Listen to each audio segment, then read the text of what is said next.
Hi, I'm Mark Stover for the Fullertonian. We're having an interview with Jane Rands, candidate for City Council. Jane, whose seat are you running for? Don Bankhead's seat.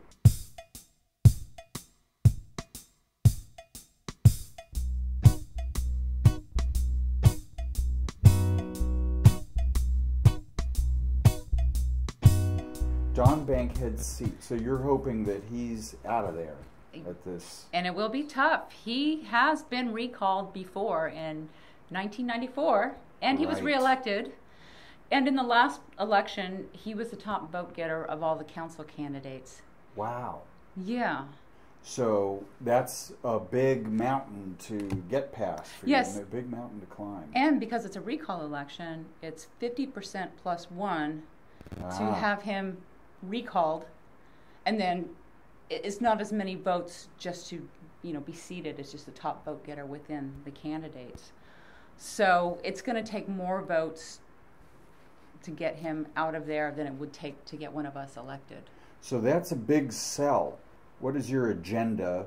What are some of your top items? Sure, yeah. Obviously, everyone's really aware of a couple of huge issues. One is we became more aware of the problems within our police department when Kelly Thomas was brutally beaten at the bus depot last July. Hard to get past that one. Right. Yeah. That's really what kind of sparked this recall to begin with. But there were issues leading up to that.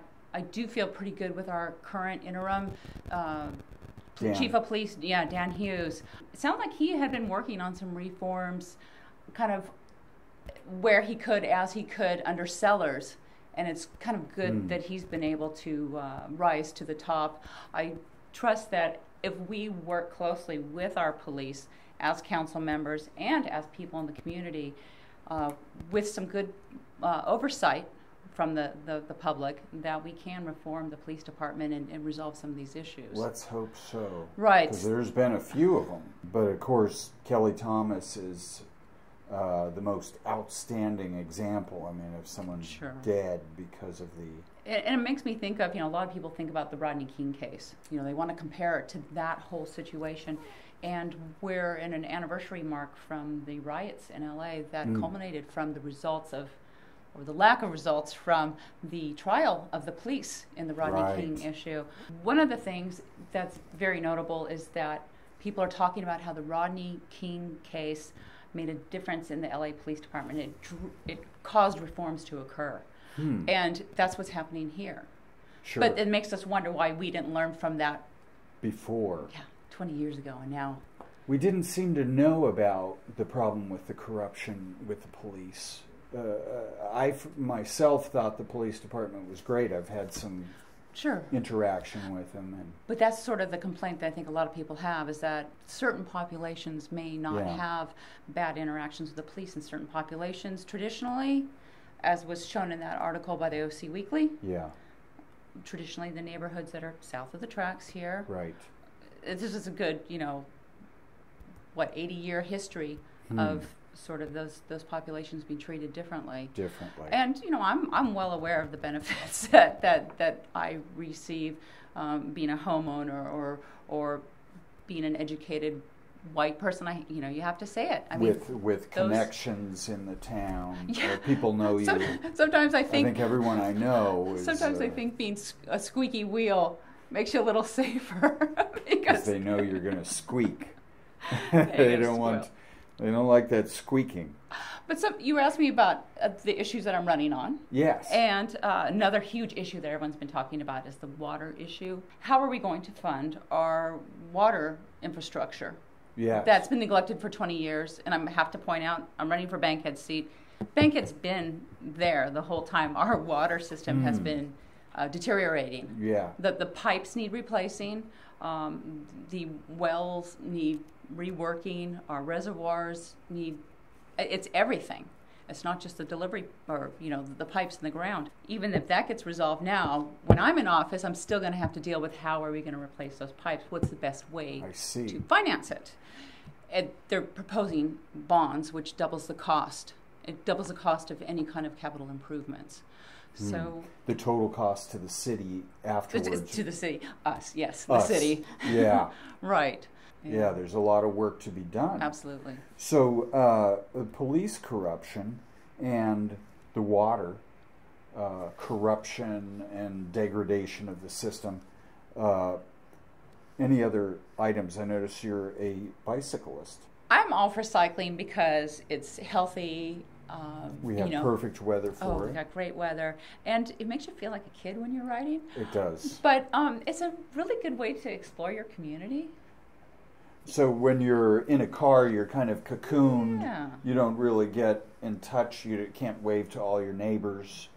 And when you do ride your bike, you actually do. You see your neighbors out there. To your neighbors and everyone stop and always talk. tells me, "Hey, I saw you riding your bike over." They can spot you like that. Right. They never say, "Oh, I saw you driving your car." Yeah, they never say that. Yeah. Never. So there's good things about bike riding. The other thing is with all the congestion downtown and all these issues over parking. Are we going to charge for parking? These time limits on parking. Those kinds of issues. It's a lot of land that's dedicated to parking cars. Yes. So increasing and that driving them. Right. So increasing that ridership kind of alleviates some of those issues. We have a really great walkable, bikeable downtown area. About a good. People already do take advantage of it, and being able to increase that by increasing safety and awareness to drivers. So another topic that's been going on, not just here in Fullerton, but all over the world, really, the battle between business and government. It seems to be, or something along those lines. So my question is, because that comes down to some issues here in Fullerton occasionally, what are your views on government overstepping the lines and putting any limits on what they can do to businesses who are trying to come into the city and work? What I understand from our current planning director, El Zelinka, is they already are working in a direction to encourage businesses to come in, and some of the policies they're already implementing are when someone says, "What do I need to do to open this kind of business in your town?" They feed them that information. They don't say, "Oh, well, you can go on our website and go look this up," or try to pick through the code, or those kinds of things, but really facilitating that. But for small businesses, there shouldn't be any hurdles. And it's really just making it clear what the expectations are. But on top of that, another customer service issue. I know that a local business just right here, Max Bloom's, heard from him when he had first opened up. Took him, I believe, it was like an extra 6 months to open up because this plan check was all this back and forth. That kind of stuff should just be a matrix. You're doing this, you do that. You know, and you shouldn't even have to have someone come out to tell you that. You just get this checklist and you follow that checklist and you're in compliance. So that if a person coming into the town and they comply with these things, and those requirements might be published where they can check. Right. And then they can come in, and as long as they conform to these requirements. Right, and that it not be subjective. I think that's where the problem comes in. Right. That when trying to decipher, laws or codes or ordinances can cause that kind of ambiguity. But I could see businesses, they're on this tight budget. You're trying to get open. You're paying your rent, and you're not open for business. Performing, not producing revenue. So time is absolutely of the essence for businesses. It could be a deal killer, a showstopper. Sure. But then we've got a lot of businesses that have stayed here over longevity. So, it is a desirable place. It certainly is a desirable town for businesses and customers. Right. But if you're looking at long-term, keeping the city viable, you need jobs. Good paying jobs. Retail does not provide good paying jobs. Retail is not a very good. So you think other businesses should be able to be part of that plan of redeveloping, which brings us to the next question: the RDA, the redevelopment agency, a huge issue.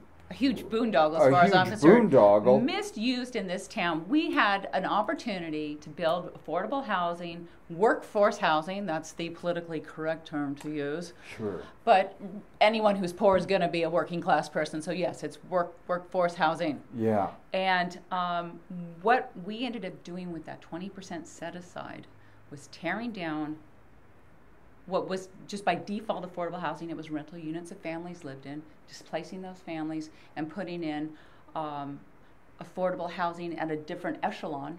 Yes. You know, there's different levels. There at are. the highest echelon, median income, and yes, those people are deserving of homes, but the unfortunate aspect of that plan was the homes they put in there were the same cost as the homes you could buy on the market here in town. So there was very little benefit above what the market could provide already. Right, and we really should have spent that money on rehabbing homes. Fortunately, Habitat for Humanity is switching gears now that redevelopment is dead, so, at least temporarily. Redevelopment, but you liked redevelopment. You liked you support the. It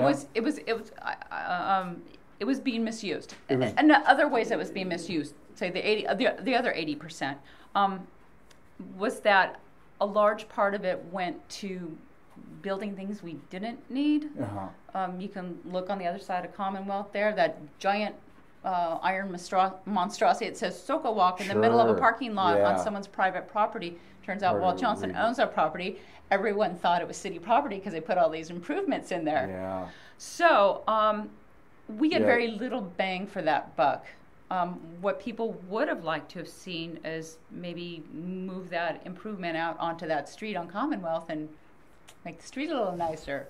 Absolutely. But the other thing that happens with redevelopment is that money gets pulled out that would otherwise, a portion of that money would go into our general fund. It could be used for fire and police and paving the streets and improvements in parks that are not in the redevelopment area. Mm-hmm. But when you have a redevelopment zone, any of that tax increment from when that, increases in tax revenue, property tax revenue from the time that redevelopment zone is created, that money all goes into this funny money pot. And I'm going to call it a funny money pot because Jones you're going and on the record there is funny money. Oh, yeah. Jones and Bankett would be sitting there on the dais saying when they wanted to expand the redevelopment area and there was opposition, they would say, that's free money.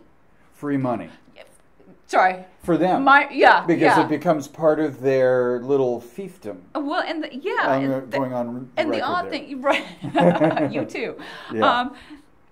They were using that money recently to backfill other departments. And what's interesting, as they're ramping down the redevelopment, they're saying, well, we're having to lose jobs in these other departments that really shouldn't.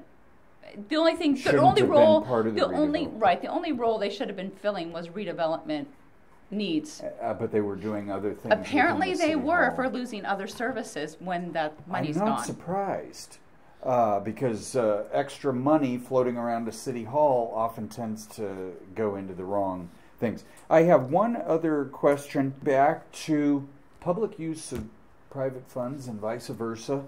Patios. The patios at restaurants downtown. A lot of people like patio dining. Sure. I love patio dining. Do you? Yes, I do. Unfortunately. So do people who smoke cigarettes, and that's the only place they're allowed to smoke because of the ban on smoking inside restaurants. They can't smoke inside. Right. So it's a good way to facilitate, people enjoying their cigarettes and having their dinner. A little fresh air. Sure. But we've got an opportunity that we could take advantage of in the way at least our downtown is sort of set up in most of the restaurants. Everyone has those skinny little long spaces with that frontage on the main street, and then there's the back area. The back patio. And a lot of those back areas are nice spaces and used as patios.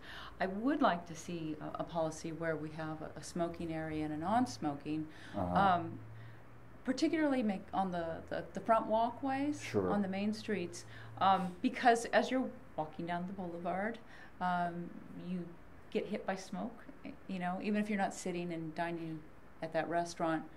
So you think the front one should be non-smoking? I think that might work better, but people got to chime in and discuss it and see what would work. Right.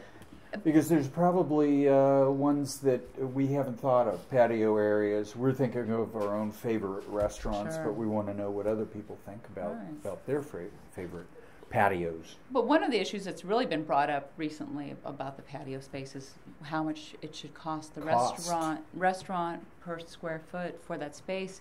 And the city's council, mostly led by Bruce Whitaker, has really considered cutting that back because, cutting back the cost of renting that space because they realize that, businesses are... The onerous burden that it puts on. Well, money's tight right now. It sure is. And you don't want to put someone out of business. But, you have to look at the fairness aspect of it. It is public space, and we do have narrow sidewalks, unfortunately. We weren't graced with large boulevards to walk down. Sure. So, there is a trade-off for the public when the space is narrowed to just maybe ADA access width only. So the fees, I think one of the issues is the fees don't go back to the public. They go to City Hall, to some project that the goes City into the Hall, general fund. Yeah. And well, then they decide where it goes. It could be interesting to see where the money goes, and if there's some way to use that to benefit the downtown area. That's a really good idea. So this has been our Jane Rands interview for the special election of 2012. Thank you, Jane, for joining us. Well, thank you for inviting me. This was good fun. It was a blast. And thanks to Weaver for hosting our space here. And on June 5th, remember to vote for me, Jane Rands, for City Council, and also check that Yes on Recall, please. Thank you. Yes on Recall. And what is your website again? JaneRands.com. Easy to remember. www.